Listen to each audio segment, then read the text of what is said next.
pagod. Delikado yun, ha? Madadali pa tayo. Napakadelikado.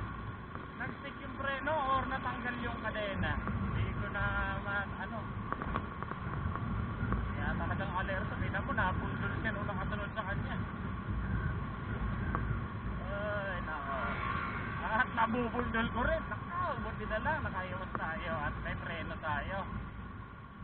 Thank you, Lord. At malayo pa rin tayo sa disgrasya. Maraming salamat po sa patuloy na pagkabay, my Lord. Okay na lang din at walang kasunod na mabilis yung nakamotor. Kasi salpukan talaga yun. Sasalpukin ka bigla.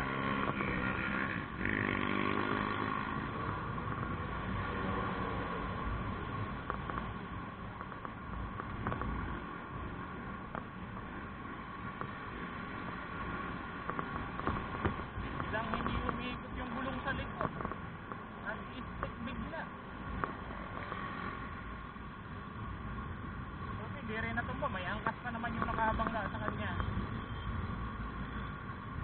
Okay na lang din at mabagal nga. Napakadelikado.